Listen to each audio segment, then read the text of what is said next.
नमस्कार, मैं हूं doctor Anju Gupta, city multi speciality hospital Bhopal से।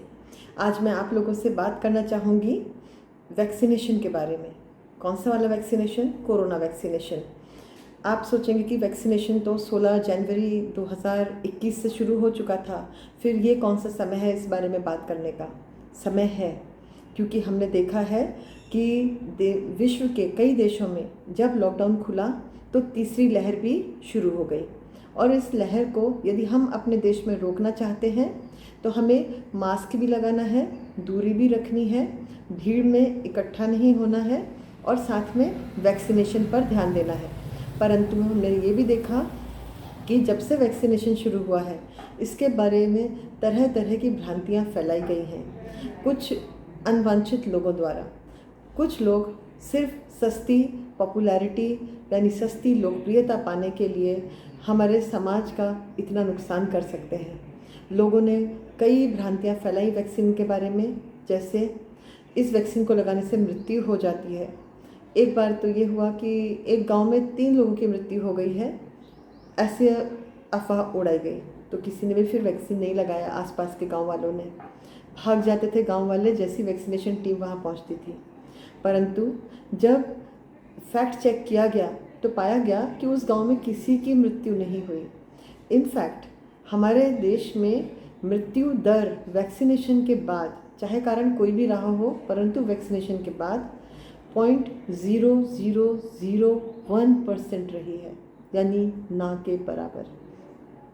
कई लोगों ने भ्रांतियाँ फैलाई कि वैक्सीनेशन के बाद में थ्रोम्बोसिस हो जाता है, उससे जान को खतरा है। थ्रोम्बोसिस का दर भी बहुत ही कम है, डेसिमल्स में है, 0.0001% में है। तो कुछ लाखों में एक आध कोई अगर इस तरह से केस होता है तो उसके कारण हम बाकी लाखों का फ़ायदा तो नहीं नज़रअंदाज कर सकते। कुछ लोगों ने कहा नपुंसक हो जाते हैं, कुछ लोगों ने कहा कि इसको वैक्सीन को लगाने के बाद कोरोना ही हो जाता है, कोरोना का वायरस ही आपके शरीर में डाल दिया जा रहा है ताकि आपकी मृत्यु हो जाए कोरोना से। नहीं, ये सब भ्रांतियां हैं। बुखार हल्का फुल्का आता है, कुछ लोगों को ज़्यादा बुखार आ जाता है, कुछ लोगों को थोड़े बहुत सिम्टम्स आते हैं, सिर दर्द होता है, घबराहट बेचैनी होती है, कुछ लोग चक्कर आ जाते हैं कुछ लोगों को वैक्सीन लगाने के बाद, क्योंकि कुछ लोग इंजेक्शन लगाने से डरते हैं। इसमें वैक्सीन की कोई गलती नहीं है, इंजेक्शन लगाने से डरते हैं। कुछ लोगों को पोस्चुरल हाइपोटेंशन हो जाता है, जैसा हमने कई बार देखा है कि जैसे कोई लोग खून देख के बेहोश हो जाते हैं, कुछ भी खतरनाक देख के बेहोश हो जाते हैं। उसी तरह से वैक्सीन जब खुद को लगता हुआ देखते हैं, यानी इंजेक्शन, या दूसरे को लगता हुआ देखते हैं, तो उस डर के कारण वो बेहोश हो जाते हैं, जिसका बहुत आसान सा इलाज है, उन्हें तुरंत लिटा दिया जाए और पैर थोड़े ऊपर कर दिए जाए तो खून का बहाव सिर की तरफ बढ़ जाएगा और होश में आ जाएगा मरीज़। यानी कि इस वैक्सीन में जो भी भ्रम फैलाए जा रहे हैं वे गलत हैं। और अगर कोई साइड इफ़ेक्ट है भी तो वो इतना मामूली है कि उसके सामने फ़ायदा कई गुना ज़्यादा है। और तीसरी लहर रोकने के लिए तो वैक्सीनेशन की बहुत ज़्यादा आवश्यकता है।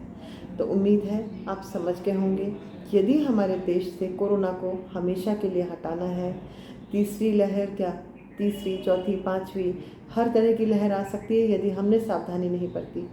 तो वैक्सीनेशन लगाइए और दूसरों को भी प्रेरित करिए, लोगों के मन का डर दूर करिए कि इसमें कोई डरने की बात नहीं है। वैक्सीन लगाइए और स्वस्थ रहिए। अभी तो समय की यही मांग है कि इस कोरोना को हमें दूर भगाना है और मिलकर ही भगाना है। स्वस्थ रहें, सेफ रहें। धन्यवाद। कैसा लगा ये वीडियो हमें कमेंट सेक्शन में ज़रूर बताएं, और अगर ये वीडियो पसंद आया हो तो इसे लाइक और शेयर भी करें, और हमारे channel Asia net news Hindi को सब्सक्राइब करना ना भूलें, और इसके नोटिफिकेशन पाने के लिए बेल आइकन को ज़रूर दबाएं।